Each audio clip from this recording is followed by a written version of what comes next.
तो सबसे पहले हम देखते हैं वेक्टर के बारे में। तो हमारा इक्वेशन होता है ए वेक्टर बराबर ए एक्स आई कैप प्लस ए वाई जे कैप प्लस ए जेड के कैप। यहाँ पर जो आई जे के दिख रहे हैं यह एक्स वाई और जेड अक्ष के स्थिति सदिश कहलाते हैं। ए को हम लिख सकते हैं मॉड में ए वेक्टर, और इसका फॉर्मूला होता है आई के गुणांक का स्क्वायर, जे के गुणांक का स्क्वायर और के गुणांक का स्क्वायर। जे कहलाता है परिमाण का सूत्र। किसका सूत्र है? परिमाण का सूत्र। अंडर रूट में ए एक्स स्क्वायर प्लस ए वाई स्क्वायर प्लस ए जेड स्क्वायर। अब यदि ए वेक्टर डॉट बी वेक्टर, ए वेक्टर डॉट बी वेक्टर की बात की जाए तो यह कहलाता है सदिशों का अदिश गुणनफल, और इसके बराबर में होता है ए बी कॉस थीटा।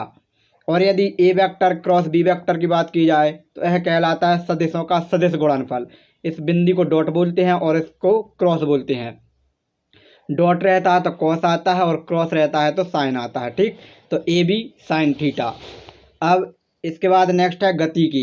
गति की में देखते हैं सबसे पहले औसत वेग। तो औसत वेग में क्या हो जाएगा? वी ए वी यानी एवरेज का वेक्टर इज इक्वल टू में डी आर वेक्टर बटे में डेल्टा आर वेक्टर बटे में डेल्टा टी, यानी विस्थापन में परिवर्तन बटे, या डायरेक्ट बोलते हैं विस्थापन परिवर्तन की दर। ठीक, वेग ताक्षणिक इज इक्वल टू में क्या होता है? डी आर वेक्टर बटे में डी टी। नीचे देखेंगे औसत त्वरण, वेग परिवर्तन की दर क्या कहलाता है? त्वरण। तो क्या हो जाएगा? A vector a v is equal to में डेल्टा वी वेक्टर बटे में डी टी, या इसी को बोलेंगे त्वरण ताक्षणिक। क्या हो जाएगा? डी वी वेक्टर बटे में डी टी वेक्टर। ताक्षणिक मतलब होता है एक विशेष समय पर निकाला गया वेग या त्वरण।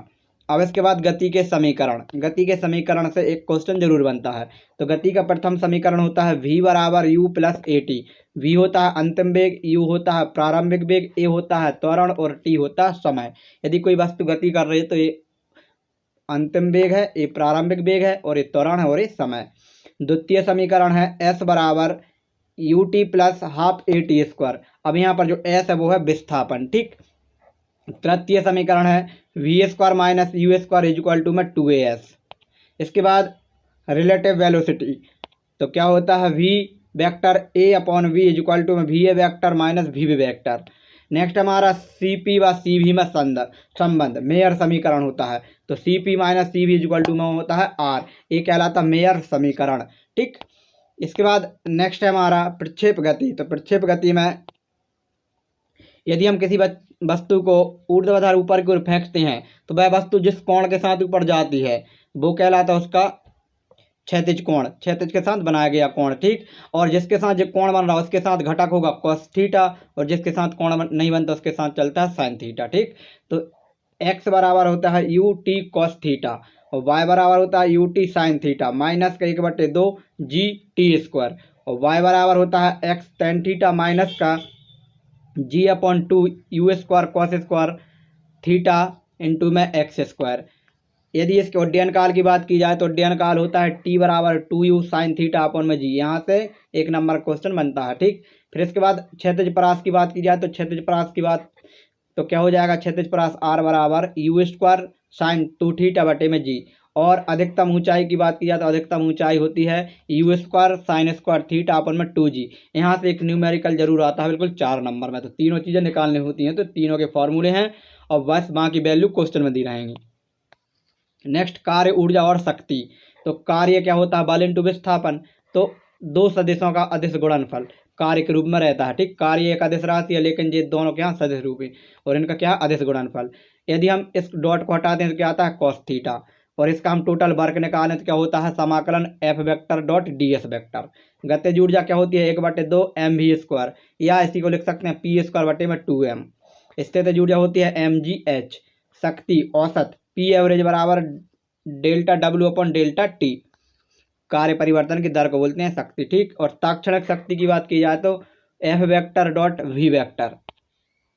अब गुरुत्वाकर्षण बल। तो गुरुत्वाकर्षण बल का फॉर्मूला होता है एफ बराबर जी m1 m2 बटे में आर स्क्वायर। m1 m2 है दो हमारे पास पिंड है उनके द्रव्यमान, और एफ है दोनों के बीच लगने वाला आकर्षण बल, और आर होती है दोनों के बीच की दूरी, और जो कैपिटल जी होता है ये होता है गुरुत्वीय नियतांक, गुरुत्वाकर्षण नियतांक। फिर इसके बाद स्थितिज ऊर्जा होती है माइनस की जी एम एम बटे आर। गुरुत्वीय त्वरण जी बराबर जी एम बटे आर स्क्वायर। उपग्रह की कक्षीय चाल अंडर रूट जी एम बटे आर, और इसी को हम लिख सकते हैं अंडर रूट में आर जी, या कैपिटल आर बना सकते हैं। क्यों? क्योंकि जी एम का मान रखेंगे तो ए मिल जाएगा। इसके बाद लहरों की गति। लहरों की गति सामान्य समीकरण delta square y upon delta x square बराबर 1/v² delta y square upon delta t square. आवर्तकाल क्या होता है? आवृत्ति का व्युत्क्रम, या इसी को लिख सकते हैं 2 पाई अपॉन ओमेगा। और v बराबर क्या होता है? v into gamma. और k बराबर क्या होता है? 2 पाई अपॉन के। फिर इसके बाद नेक्स्ट हमारा विस्थापन समीकरण y बराबर ए साइन के एक्स माइनस ओमेगा टी, ऐसी को लिख सकते हैं y बराबर ए साइन ओमेगा टी। ठीक। आदर्श गैस समीकरण होता है पी वी बराबर एन आर टी। एन होता है मोल की संख्या, और मोल की संख्या होती है 6.023 इंटू 10⁻23। ठीक। फिर इसके बाद वांडरवाल्स समीकरण, यहाँ से क्वेश्चन जरूर बनता है। वांडरवाल्स समीकरण होता है P plus a upon V square second bracket में v minus b is equal to में एन आर टी। इसके बाद नेक्स्ट है मूल राशियां एवं उनके मात्रक। ये मोस्ट इंपॉर्टेंट क्वेश्चन है। तो ये राशि हैं, ये नाम है और ये प्रतीक। तो 7 मूल राशियां होती हैं और इनसे मिलकर सभी मूल व्युत्पन्न राशियां बनती हैं। पहली लंबाई, लंबाई का नाम मीटर और इसका मात्रक जो प्रतीक हो जाएगा एम। द्रव्यमान का किलोग्राम केजी। समय का सेकंड एस। विद्युत धारा का एम्पियर ए। ऊष्मगतिकी का केल्विन, ताप का केल्विन के। पदार्थ की मात्रा मोल MOL। ज्योति तीव्रता कैंडेला CD। औसत वेग